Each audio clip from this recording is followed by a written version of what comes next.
काही आहे का आता कसं? आम्ही आता अर्ज माहिती म्हणून दाखल केला आहे.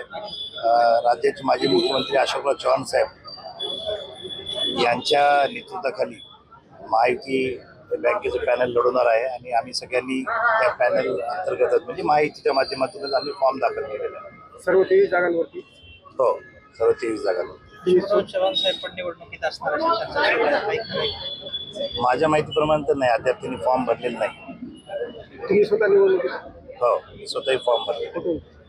OBC category. कोण कोण आहेत आजी माजी आमदार या निवडणुकीमध्ये आपल्या महायुतीचे तुषार राठोड साहेबांनी फॉर्म भरलेला आहे.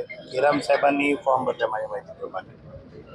त्याचप्रमाणे कोळी साहेबांनी भरलेला आहे आमदारांपैकी. पुढी नावं सध्या मला माहिती नाही. आज शेवटचा दिवस आहे, अजून क्लिअर होईल 1 तासामध्ये किती आमदारांनी फॉर्म भरलेला. महायुतीचं स्वतंत्र पॅनल असेल का मग काही वेगळं असेल? नाही, आता कसं बघा, आज शेवटचा दिवस आहे. आमचं तर मला वाटतं माननीय चव्हाण साहेब प्रयत्न करतायत बिनविरोध निवडणूक व्हावी. त्यामुळे सगळ्या इतर पक्षांच्या माहिती जे असतील किंवा इतर महाविकास आघाडीचे जे नेते आहेत त्यांच्यासोबत बसून तेव्हा ठरवण्यात येईल. शक्यतो सगळ्यांचा प्रयत्न माझ्या माहितीप्रमाणे हा चालला की बिनविरोध व्हावी निवडणूक, असा प्रयत्न चालला आहे. तसं झालं तर मला वाटतं ते चांगलं होईल सगळ्यांचं. नाही, आज नांदेड जिल्हा मध्यवर्तीच्या निवडणुकीचा नामांकन अर्ज दाखल करण्याचा आखरी दिवस आहे आणि आज प्रत्येक मतदारसंघातून काँग्रेस प्रणित पॅनल, महाविकास आघाडी पॅनलच्या वतीने आम्ही आज उमेदवारी अर्ज दाखल केलेला आहे.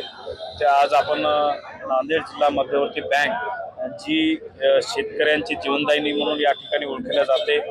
मागच्या 5 वर्षामध्ये नांदेड जिल्हा मध्यवर्ती बँकेचं जे संचालक मंडळ होतं ते शेतकऱ्यांच्या हिताचेच निर्णय संचालक मंडळाने घेतलेले आहेत.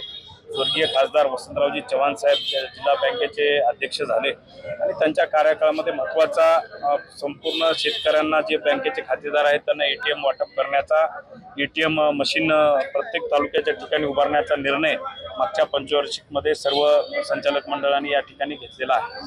आणि निश्चितच नांदेड जिल्हा मध्यवर्ती बँकेला या ठिकाणी पुढे जायचे असेल तर सर्वांचं सहकार्य या ठिकाणी लाभणार आहे आणि लाभणं आवश्यक आहे असं मला वाटतं.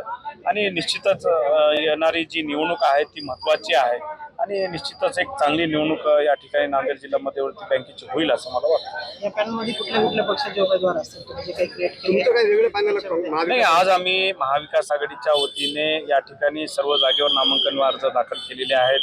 ज्या ज्या जागेवर सक्षम उमेदवार आहेत त्या सक्षम उमेदवाराचे नामांकन अर्ज दाखल केलेले आहेत. आज उमेदवारी अर्ज दाखल झालेले आहेत आणि 16 तारखेला नामांकन अर्ज वापस घ्यायचे आहेत. त्या तोपर्यंत काय काय घडामोडी होतात त्या ठिकाणी आपल्याला बघावं लागेल. पण सध्या समजा सर्व जागांवरची तुमची तयारी आहे? हो, सर्व जागेवर आम्ही आज नामांकन अर्ज भरलेले आहे. 23ला तुम्ही स्वतः निवडणुकीच्या रिंगणामध्ये आहे. हा, मी पण आज ब मतदारसंघ आणि क मतदारसंघ 2 मतदारसंघातून उमेदवारी अर्ज दाखल करत आहे आणि आता येणाऱ्या काळामध्ये चित्र स्पष्ट होईल.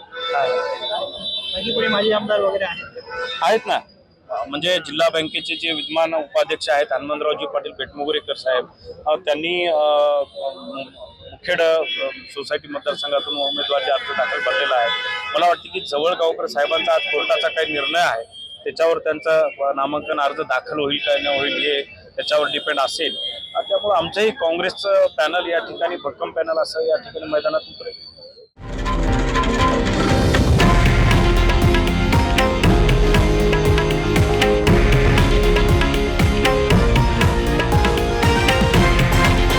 हे आहे देशातील नंबर 1 न्यूज नेटवर्क आणि आपण पाहत आहात TV9 मराठी, एकमेव.